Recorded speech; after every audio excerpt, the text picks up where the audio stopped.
She had shaken 1,000 alien hands, smiled through clenched teeth at hollow promises, and stood beneath banners of unity that never truly included her people. For 60 years, Dr. Elena Vasquez endured their smug diplomacy, their subtle sneers, their sterile studies of what it meant to be human. But today, there would be no protests, no warnings, no fire and fury, only silence. Across every star station, colony, and research outpost, humanity vanished, not out of fear, not out of weakness, but because we finally understood, we didn't need them. And as the stars dimmed behind us, the galaxy finally began to notice what it had lost. When humanity simply walked away, Dr. Elena Vasquez stood at the massive viewing window of Nexus Station, watching the endless stream of alien vessels moving through the cosmic highway. The station was enormous, stretching across several kilometers of space, home to representatives from 14 different species. For 60 years, humanity had been the newest members of the coalition, always reminded of their junior status in every meeting, every decision, every casual conversation. Elena adjusted her formal diplomatic robes, the blue and silver fabric marking her as Earth's primary representative. She had held this position for 8 years, following in the footsteps of dozens of human ambassadors who had tried to earn respect among the stars. The pattern was always the same. The aliens would listen politely to human suggestions, nod condescendingly, and then proceed as if humanity had never spoken at all. The Nexus Coalition controlled trade routes across 3 galaxy arms. Their technology was impressive, their military vast, and their attitude toward humans consistently patronizing. They called humans the enthusiastic youngsters or the eager apprentices, never acknowledging that humanity might have something valuable to contribute beyond labor and resources. A soft chime announced an incoming message on Elena's personal communicator. The device looked simple, almost primitive by coalition standards, but Elena knew better. Like many things about humanity, appearances could be deceiving. Dr. Vasquez, came the familiar voice of Captain Marcus Chen, head of human security operations on the station. Could you meet me in conference room 7? We have something important to discuss. Elena glanced around the observation deck. Several Kralix delegates were nearby, their insect-like forms clicking as they communicated in their rapid language. The Kralix had always been particularly dismissive of humans, treating them like amusing pets who could occasionally perform simple tricks. On my way, Captain, Elena replied quietly. Conference Room 7 was one of the smaller meeting spaces, typically reserved for what the Coalition considered minor species coordination. Elena entered to find not only Captain Chen waiting, but also Engineer Sarah Thompson, the head of human technical operations on the station. Sarah's usually cheerful demeanor seemed strained.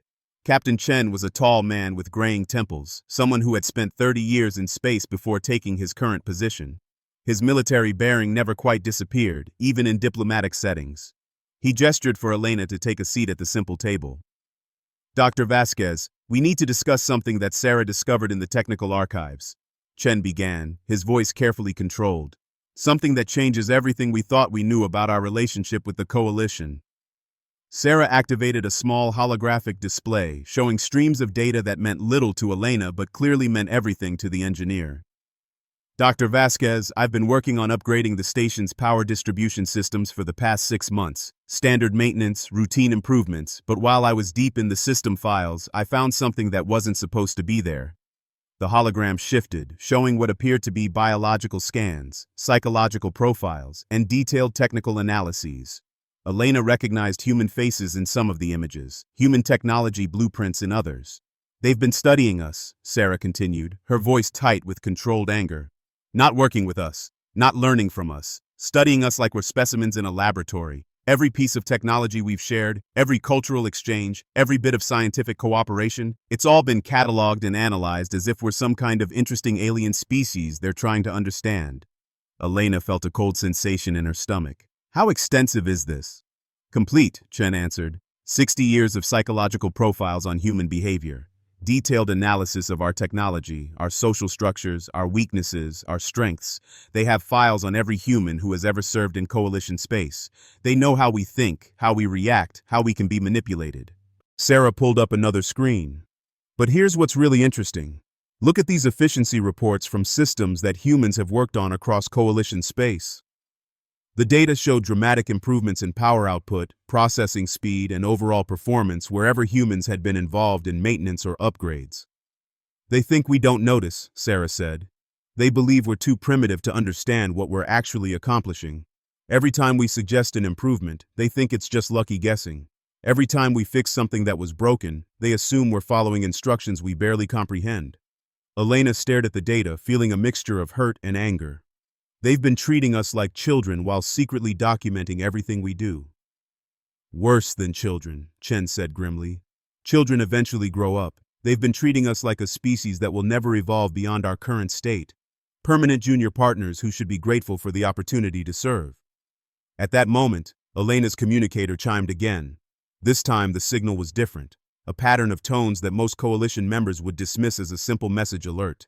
But Elena, Chen, and Sarah all recognized it immediately. It was a priority communication from Earth, encrypted in a way that even coalition intelligence couldn't break. Elena activated the secure channel, and a familiar voice filled the room. It was Director James Harrison, head of Earth's Coalition Affairs Department.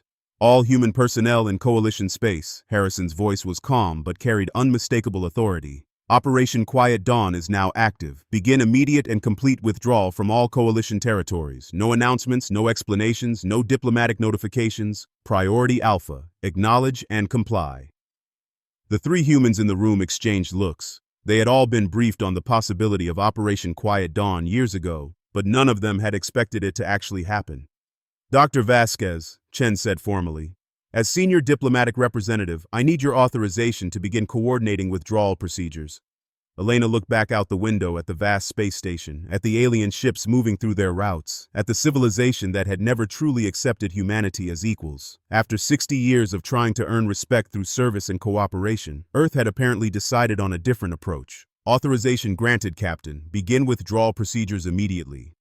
Over the next 18 hours, something unprecedented began to happen across coalition space. Human personnel at mining operations, research stations, diplomatic posts, and trade facilities began to quietly pack their belongings and prepare for departure. They didn't file resignation letters or departure notifications. They simply began to leave. On Nexus Station, Elena continued her regular diplomatic duties as if nothing had changed. She attended the morning briefing where Coordinator Zix Thala, a tall reptilian being with golden scales, discussed trade route security with his usual air of superiority. The human sectors continue to show impressive efficiency improvements, Zix Thala noted, not bothering to look at Elena. Though I suspect this is primarily due to better oversight from our technical specialists. Elena simply nodded and took notes as she had done hundreds of times before. Zix Thala had no way of knowing that while he spoke, human engineers throughout the station were quietly removing the improvements they had made to coalition systems over the years. Captain Chen coordinated the departure schedules with military precision. Human families living in coalition space had been preparing for this possibility for months, maintaining emergency supplies and keeping important possessions ready for quick packing. Children were told they were taking an extended vacation to visit relatives. Adults knew better. Sarah Thompson worked with human engineers across the station to ensure that all human-developed modifications to coalition technology were either removed or disabled. The aliens had always assumed that these improvements were permanent fixtures of their systems. They had never considered what would happen if the humans who maintained them simply disappeared. As the hours passed, human vessels began departing from various coalition facilities. The departures were spaced out over time and appeared routine to coalition traffic control. A mining ship returning to Earth for supplies, a research vessel completing its mission, a family transport taking workers home for vacation. Nothing that would attract attention. Dr. Quinn Mora, a Kralik scientist who had worked with Sarah on several technical projects, noticed something unusual during the evening shift. Several system efficiency indicators were showing declining performance, but the changes were so gradual that they might have been normal fluctuations. Sarah, Quinn Mora clicked in her rapid language, are you seeing these power distribution readings? Sarah looked up from her workstation where she was quietly copying the last of her personal research files. What about them? Performance is dropping in sectors 7 through 12. Perhaps we should investigate. Sarah pretended to study the readings, though she knew exactly why they were declining. Human-modified systems were reverting to their original, less efficient states as the modifications were systematically removed. Probably just normal variations, Sarah said casually. These systems fluctuate all the time. I can run a diagnostic in the morning if you'd like. Quinn Mora's compound eyes studied the data more carefully. Yes, please do. Though I must say, you humans have such a good intuition for these technical matters. Almost like you understand our systems better than we do sometimes. Sarah smiled slightly. We just try to be helpful. By the time the next shift began, Sarah would be gone. Her diagnostic would never happen. And the systems she had quietly improved over months of patient work would continue their slow decline back to baseline efficiency. Elena spent her final evening on Nexus Station in her quarters, packing the few personal items she had brought from Earth. The room was simple but comfortable, with a small viewport that showed the stars beyond the station. She had spent 8 years looking out that window, wondering if humanity would ever truly find its place among the stars.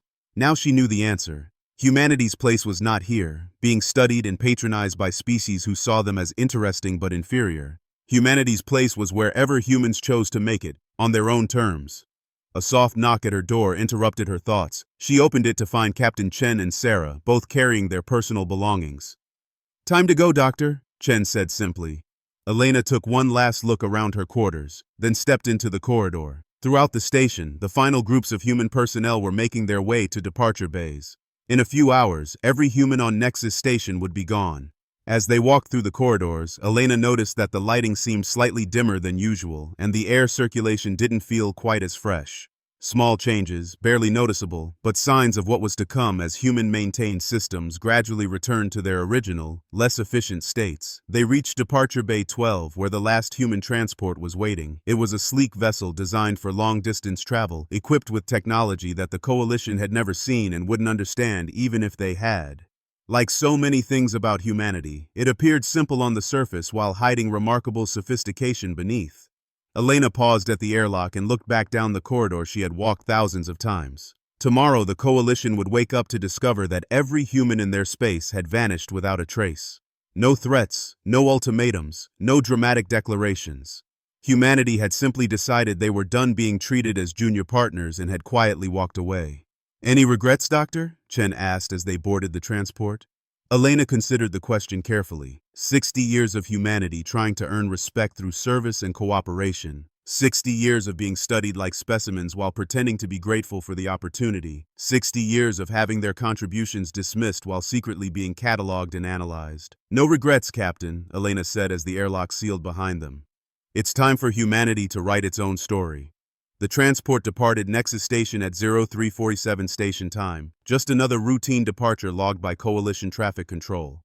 By morning, every human facility in Coalition space would be empty, not abandoned, carefully maintained and secured as if the humans had simply decided to take a brief vacation. The Coalition would have many questions, but by the time they realized what had happened, humanity would be far beyond their reach and the carefully maintained illusion of human primitiveness would finally be ready to fall away. What the Coalition found in empty rooms. Supreme Coordinator Zix Thala's golden scales rippled with irritation as he paced around the empty conference table in the main council chamber of Nexus Station. The morning briefing should have started 30 minutes ago, but Dr. Elena Vasquez had not appeared. In 60 years of Coalition operations, human representatives had never been late to a meeting. "Where is the human ambassador?" Zix Thala demanded of his aide, a nervous Vorthak whose blue skin had turned pale with anxiety. "Unknown, Supreme Coordinator. Her quarters appear to be empty and security cannot locate her anywhere on the station." Military Commander Veltar, a massive being whose crystalline body reflected the chamber's lights and sharp angles, leaned forward in his seat. "Perhaps she is ill. Humans are remarkably fragile creatures." "Fragile, yes, but punctual," Zix Thala replied.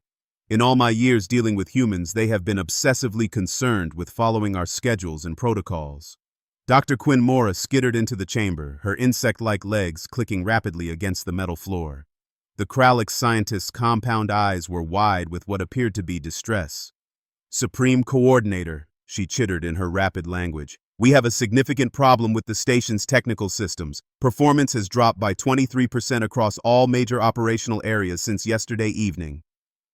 Zix Thala's head crest flared with annoyance. "Contact the human engineers immediately. They will know how to restore efficiency." "That is the problem, Supreme Coordinator. The human engineers are not responding to communications, neither are any of the human technical staff." A cold silence filled the chamber. Veltar's crystalline form began to glow slightly, a sign of growing agitation among his species. "Define not responding," the military commander said slowly. "They are not at their posts. Their quarters are empty but undisturbed. Their personal belongings are gone, but all official equipment remains in perfect condition. It is as if they simply vanished." Zix Thala felt an unfamiliar sensation in his stomach, something humans might have called dread. "Contact other Coalition facilities immediately. Determine the status of human personnel across all sectors. Over the next 6 hours, reports flooded into Nexus Station from across Coalition space. The pattern was identical everywhere. Human personnel had disappeared overnight, leaving behind empty but perfectly maintained facilities. Mining operations on 17 worlds reported that human supervisors and workers had vanished. Research stations in 12 systems found that human scientists and technicians were gone. Trade posts, diplomatic facilities, and military cooperation bases all reported the same thing. Every human in Coalition space had disappeared without a trace. "This is impossible," Veltar stated, his crystal body now glowing bright enough to cast shadows. "Entire populations do not simply vanish. There must be signs of struggle, emergency signals, some indication of what happened." Coordinator Hexman, whose gaseous form swirled nervously in his containment suit, spoke through his translator device. "My scouts have investigated human facilities in the Outer Rim. No signs of violence, no indication of forced evacuation. The humans appear to have left voluntarily." Voluntarily? Zixthala's scales shifted to a deeper gold, indicating deep thought. Why would they leave voluntarily? They have been grateful for our guidance and protection for 60 years. Dr. Quinn Mora had been analyzing data on her portable terminal while the others spoke. "Supreme Coordinator, I believe I may have discovered something significant. The system failures we are experiencing are not random equipment malfunctions." She activated the chamber's main display, showing technical diagrams that made little sense to the non-engineers in the room. "I have been reviewing the maintenance records for our primary systems. It appears that humans have been making far more extensive modifications to our technology than we realized. What we assumed were minor efficiency improvements were actually comprehensive upgrades to fundamental system architecture." Veltar leaned closer to study the display. "You are saying humans modified our technology without our knowledge?" "Not without our knowledge, but beyond our understanding. We knew they were making adjustments and improvements. We simply never realized how sophisticated those improvements were. We assumed they were following standard maintenance protocols." Zixthala felt his crest begin to flatten against his skull, a sign of growing concern among his species. "Show me the extent of these modifications." Quinn Mora's claws clicked rapidly across her interface. The display showed system after system throughout Coalition space, all marked with efficiency improvements that had been attributed to human involvement. Power generation up 40%. Data processing speed increased by 60%. Life support efficiency improved by 35%. Waste management and recycling effectiveness nearly doubled. The humans have been systematically upgrading our entire technological infrastructure. "But they are primitives," Hexman protested, his gaseous form swirling faster. "Their technology is centuries behind ours. How could they improve our systems?" "Perhaps," Dr. Quinn Mora said carefully, "our assessment of human technological capabilities has been incorrect." The chamber fell silent again. The idea that they had misjudged human abilities was almost unthinkable. The Coalition had spent decades studying humanity, cataloging their behaviors, analyzing their capabilities. The humans were supposed to be the junior partners, grateful for the opportunity to learn from their betters. Zixthala activated his personal communicator and contacted the Coalition's intelligence division. "Director Plexith, I need you to provide a complete assessment of human technological capabilities based on our surveillance data." "Certainly, Supreme Coordinator. However, I should inform you that we are currently experiencing some difficulties accessing our human observation files." "What kind of difficulties?" "The files appear to have been corrupted or deleted. Our backup systems show the same problem. 60 years of intelligence gathering on human activities has been completely erased from our databases." Zixthala felt his blood temperature drop several degrees. "That is impossible. Our security systems are impenetrable." "Yes, Supreme Coordinator. That is what we believed as well." Commander Veltar stood up from his seat, his massive crystalline form casting rainbow reflections across the chamber walls. "Supreme Coordinator, I recommend immediate military action. If the humans have abandoned their obligations to the Coalition, their territories and resources should be claimed for the common good." "Agreed," Zixthala said, his mind racing through the implications. "Under Coalition law, species that abandon their commitments forfeit their territorial rights. We will dispatch a fleet to claim human space and investigate what technology they may have left behind." Dr. Quinn Mora looked up from her data analysis. "Supreme Coordinator, I would advise caution. If the humans were capable of upgrading our technology so extensively without our understanding, they may have other capabilities we have not recognized." "Nonsense," Veltar declared, Humans are barely capable of basic space travel. Their ships are slow, their weapons primitive, their defenses laughable. Whatever technical improvements they made to our systems were likely accidental discoveries rather than deliberate engineering. Hexmoon's gaseous form had settled into a more stable pattern. Commander Veltar is correct. The humans have never shown any indication of advanced military technology.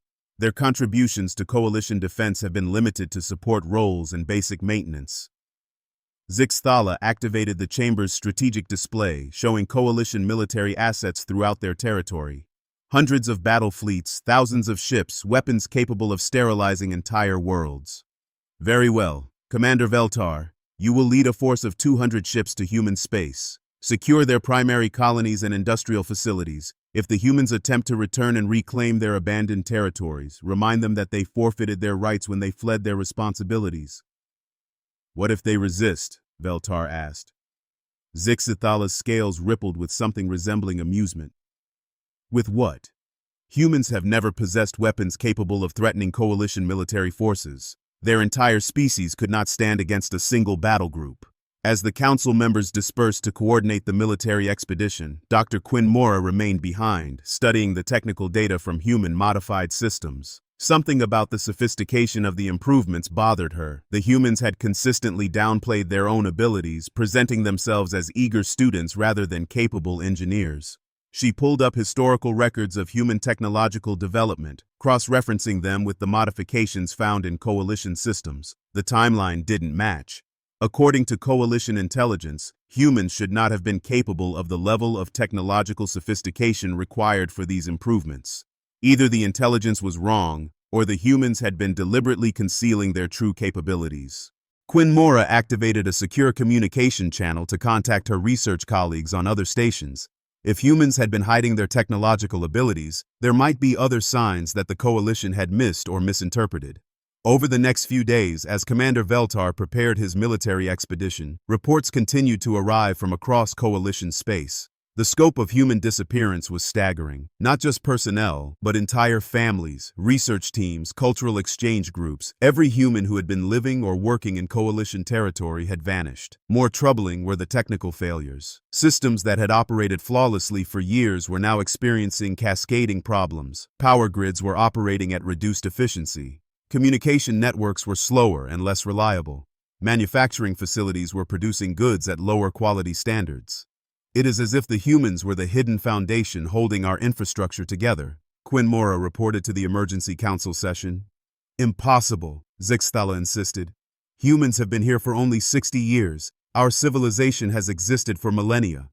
Yes, Supreme Coordinator, but our analysis shows that technological advancement across coalition space has accelerated dramatically since human integration. Improvements we attributed to natural research progression may have actually been the result of human contributions we did not recognize. Veltar, who had been monitoring the conversation through his fleet's communication systems, interrupted from his flagship. Dr. Quinn Mora, your theories are irrelevant. Tomorrow we reach the border of human space. We will determine the extent of their capabilities when we claim their abandoned territories. Commander, Quinn Mora said carefully, I strongly recommend additional reconnaissance before engaging in any aggressive actions. If we have misunderstood human capabilities, we may be placing the fleet at unnecessary risk. Risk? Veltar's crystalline form flashed with amusement. From humans? Dr. Quinn Mora, I appreciate your scientific caution, but this is a military matter. Humans are not warriors. They are barely capable of defending themselves against common pirates. Zixthala nodded in agreement. Proceed with the mission, Commander. The Coalition will not be intimidated by primitive species who abandon their commitments. As Veltar's fleet approached the border of human space, long-range sensors began detecting unusual energy signatures. The readings were unlike anything in Coalition databases, not human technology as they understood it, but something far more sophisticated. Fleet Scientific Officer Thexara reporting, came a voice over the command frequency. Sir, I am detecting artificial structures throughout human territory, large-scale installations that do not match our intelligence data on human construction capabilities. Veltar studied the sensor data on his command display. The structures were massive, connected by energy fields that seemed to bend space itself. Their power outputs were off the scale of Coalition measurement systems. Probably abandoned alien artifacts, Veltar decided. Humans were always scavenging old technology they found on uninhabited worlds. These are likely derelict installations from extinct civilizations. But as the fleet moved deeper into human space, the energy signatures grew stronger. The installations were not derelict. They were active, sophisticated, and watching.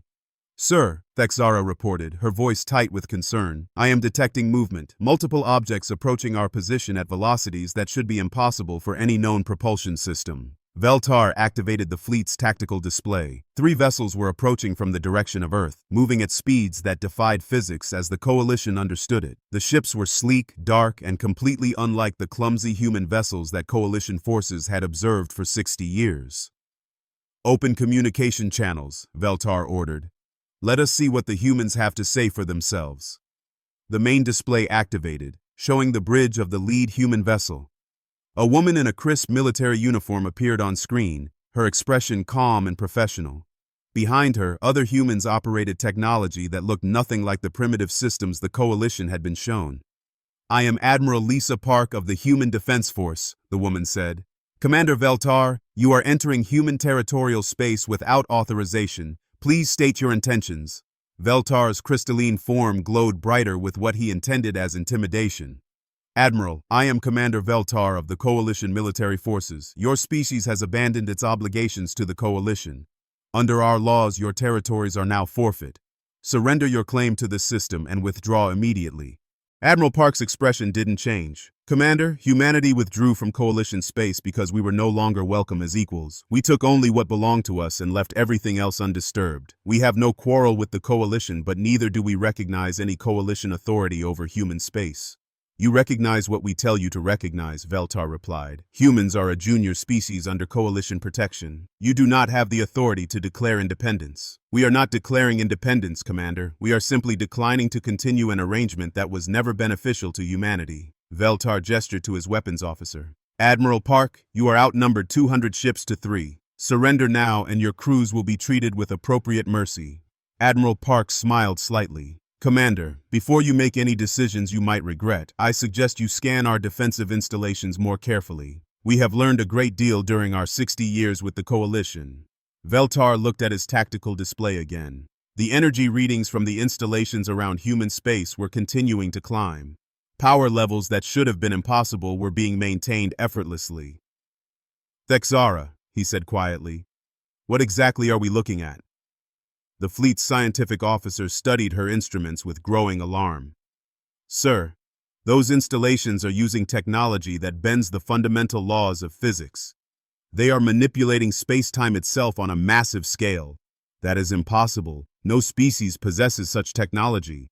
No species that we know about, Thexara corrected. Admiral Park's voice came through the communication system again. Commander Veltar, humanity has no desire for conflict with the Coalition, but neither will we accept being treated as subjects. You have 2 choices: recognize our sovereignty and withdraw peacefully, or face the consequences of 60 years of underestimating human capabilities. Veltar looked at his massive fleet, then at the 3 human ships that had appeared to challenge him. Pride warred with growing uncertainty in his mind. You are 3 ships against 200, he said finally. What possible threat could you pose?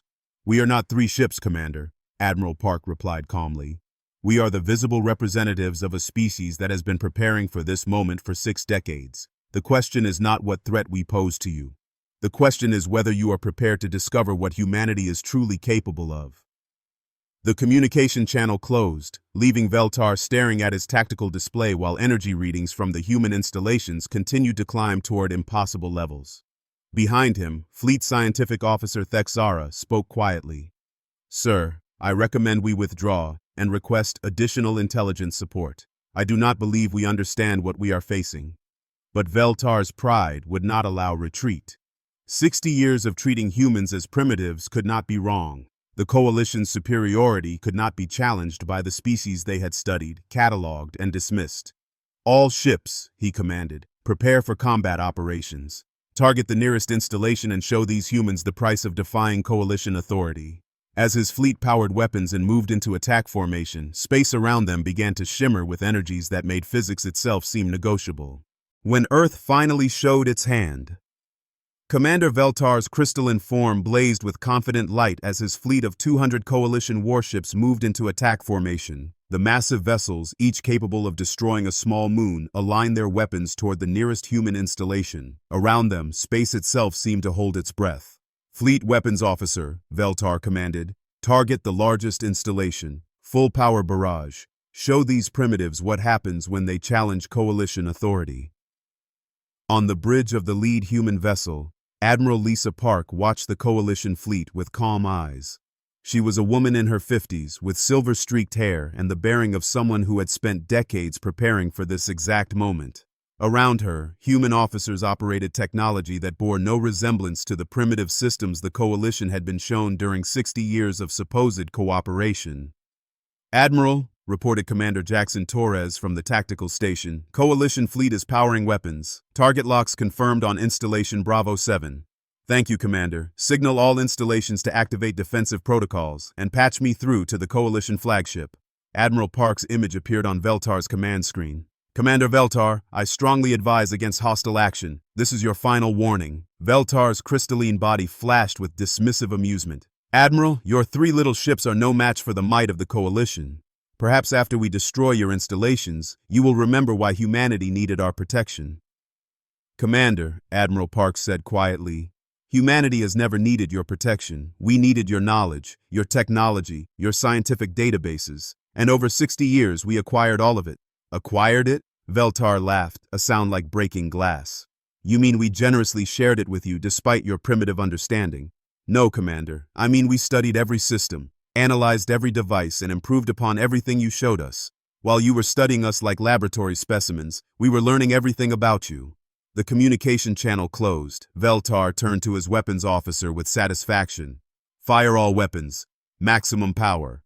200 coalition warships opened fire simultaneously. The combined energy output was enough to crack a planet's crust, a devastating barrage that should have vaporized any target. Massive beams of plasma and exotic particles streaked through space toward the human installation, but the beams never reached their target. 50 meters from the installation, space itself seemed to fold. The weapon's fire simply stopped existing. Not deflected, not absorbed, but erased from reality as if it had never been fired at all. On the Coalition flagship, Fleet Scientific Officer Thexara stared at her instruments in disbelief. "Sir, the weapon's fire has been negated. I am reading 0 impact on the target." "Impossible," Veltar snarled. "No shield technology can completely negate that much energy." "Sir, they are not using shields. They are manipulating the fundamental structure of space-time. Our weapon's fire is being redirected into pocket dimensions." Before Veltar could respond, Admiral Park's voice came through the communication system again. This time, she was not requesting a channel. She was broadcasting directly through Coalition communication networks, somehow bypassing all their security protocols. "Commander Veltar, you have just fired weapons at a human installation. We consider this an act of war. However, humanity prefers to resolve conflicts through demonstration rather than destruction. You are about to see what 60 years of human development has produced." The space around the human installations began to glow with energy that made Coalition sensors scream warnings. Reality itself seemed to become fluid, bending and shifting around massive technological constructs that defied every law of physics the Coalition understood.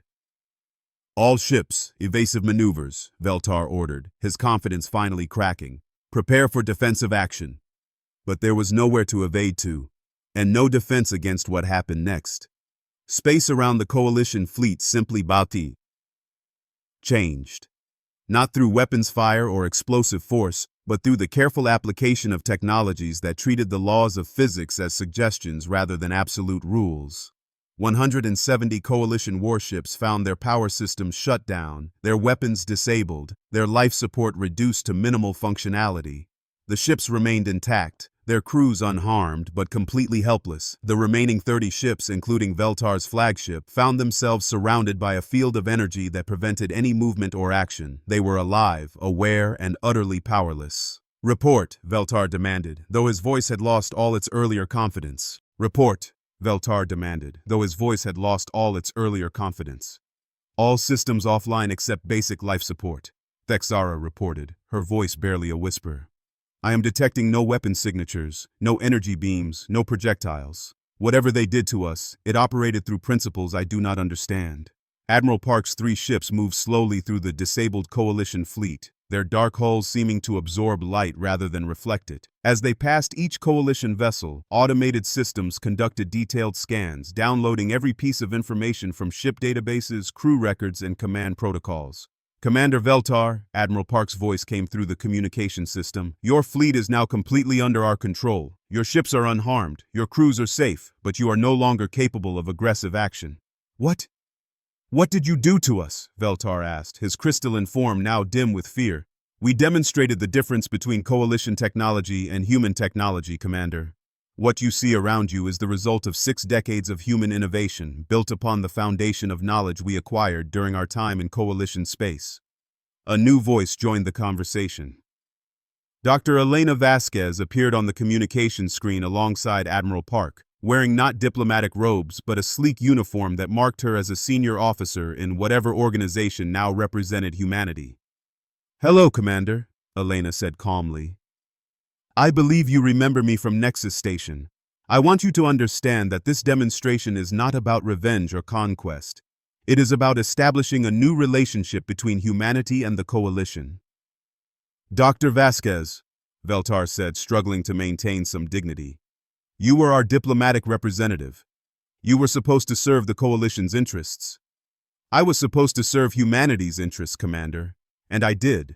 For 8 years, I observed Coalition operations, learned Coalition protocols, and reported everything back to Earth. While you believed you were studying primitive humans, we were conducting our own study of Coalition capabilities and limitations. Admiral Park activated a holographic display that showed not just the immediate area, but human space in its entirety. The Coalition fleet was surrounded by hundreds of installations, each one capable of the same reality-bending technology they had just witnessed. Defense networks that made Coalition military doctrine obsolete. Industrial facilities that operated on principles the Coalition had never imagined. For 60 years, Admiral Park continued, humanity accepted a junior role in the Coalition because we were learning. Every piece of technology you shared with us, every scientific principle you explained, every cultural exchange we participated in, all of it contributed to human advancement. But you were primitives, Veltar protested weakly. Your technology was centuries behind ours. Our displayed technology was centuries behind yours, Elena corrected.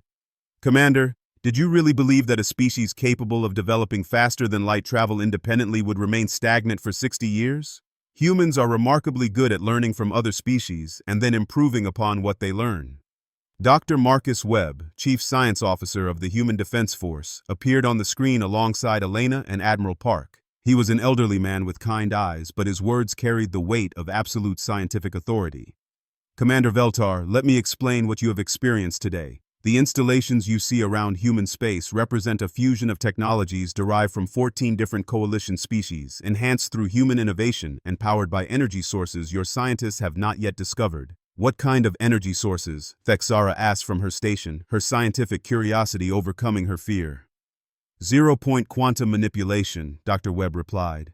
We learned the theoretical framework from Vorthak physics research, combined it with Kralich's dimensional mathematics, and applied human engineering principles to make it practical. The result is technology that can manipulate the fundamental forces of reality. Webb activated another display showing the technical principles behind human defensive systems. Your weapon's fire was not destroyed, Commander. It was redirected into pocket dimensions where the energy will be safely dissipated over several thousand years. Your ships were disabled by selectively disrupting the quantum fields that allow your power systems to function. Simple, elegant, and completely reversible.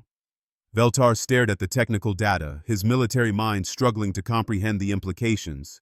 You could have destroyed us completely. Yes, Admiral Park confirmed, but destruction was never our goal. Humanity prefers solutions that preserve life and dignity for all involved. A new communication channel opened, connecting the disabled Coalition fleet directly to Nexus Station. Supreme Coordinator Zixthala's image appeared on every screen, his golden scales now pale with shock. Commander Veltar, report your status immediately. Supreme Coordinator, Veltar said slowly, the human military capabilities were significantly underestimated. Our fleet is intact but completely disabled. The humans have demonstrated technology that exceeds our understanding. Dr. Quinmora's chittering voice joined the conversation from Nexus Station. Supreme Coordinator, I have been analyzing the data transmitted from Commander Veltar's ship. The humans are using technology that manipulates spacetime on a macroscopic scale. This level of advancement should be impossible. Nothing is impossible for a species that spends 60 years learning from 14 different alien civilizations, Elena said calmly. The Coalition taught us everything we needed to know. We simply applied human ingenuity to improve upon your lessons. Admiral Park moved to the center of the communication display. Supreme Coordinator Zixthala, humanity has no desire for conflict with the Coalition. We have demonstrated our defensive capabilities not as a threat, but as a foundation for establishing a new relationship between our peoples. What kind of relationship? Zixthala asked, his voice carefully controlled. One based on mutual respect rather than condescension.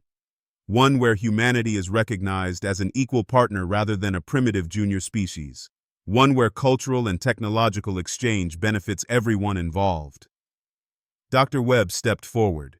Supreme Coordinator, humanity has made remarkable advances in technology during our time away from Coalition space. We have solutions to energy problems that plague Coalition worlds, medical advances that could extend lifespans for several species, and manufacturing techniques that could revolutionize Coalition industry. And you are willing to share these advances? Zixthala asked suspiciously. We are willing to trade these advances, Elena corrected. Not as gifts from superior to inferior, but as exchanges between equals. Humanity has learned that knowledge shared freely is knowledge that benefits everyone. Admiral Park gestured to the disabled Coalition fleet around her. Commander Veltar's ships will be fully restored to operational status and allowed to return to Coalition space. This demonstration was not meant as humiliation, but as proof that humanity can defend itself if necessary. We hope it will never be necessary again. What happens now? Veltar asked. Now, Commander, you return to Coalition space with a complete record of what you have witnessed. The Coalition leadership will decide whether they wish to establish diplomatic relations with humanity as equals, or whether they prefer to maintain the fiction that humans are primitive species who need guidance. Dr. Quinmora's voice came through the communication system again. Admiral Park, from a scientific perspective, I must ask, how long have humans possessed this level of technology? Admiral Park smiled slightly. Dr. Quinmora, humans have possessed the capability to develop this technology since before we joined the Coalition. What we lacked was the knowledge base to make it practical. The Coalition provided that knowledge base, and human ingenuity did the rest. You mean, Zixthala said slowly, that humans were always capable of technological advancement but chose to appear primitive for strategic reasons? We mean, Supreme Coordinator, that humans chose to learn before revealing what we could accomplish with that learning. The Coalition taught us to hide our true capabilities by constantly underestimating them. Elena activated a final display showing human colonies throughout what had been Coalition space, now revealed as sophisticated technological centers rather than primitive outposts. 60 years ago, humanity joined the Coalition seeking knowledge and friendship. We found knowledge in abundance, but friendship was always conditional on our accepting a subordinate role. Humanity has now established our independence and demonstrated our capabilities, Admiral Park continued. The question is whether the Coalition is interested in building a genuine partnership between equals, or whether you prefer to maintain the illusion of superiority that has guided your policies for the past 60 years. As the disabled Coalition ships found their systems slowly restored to full functionality, Commander Veltar contemplated the complete reversal of everything he had believed about human capabilities. His mighty fleet, the pride of Coalition military power, had been neutralized by 3 human ships using technology that treated physics like a flexible guideline. Supreme Coordinator, he said finally, I recommend immediate diplomatic contact with human leadership. Our previous assessments were inadequate. Zixthala's image nodded slowly. Agreed, Commander. Return to Coalition space immediately. We have much to discuss in Council. As the Coalition fleet prepared to depart human space, Admiral Park opened one final communication channel. Commander Veltar, humanity bears no ill will toward the Coalition. You taught us much during our time together, even if the teaching was unintentional. We hope that in the future the exchange of knowledge can be more reciprocal. Veltar's crystalline form had returned to normal brightness, but his voice carried a new tone of respect. Admiral Park, I believe I speak for the entire Coalition when I say that we have much to learn about humanity.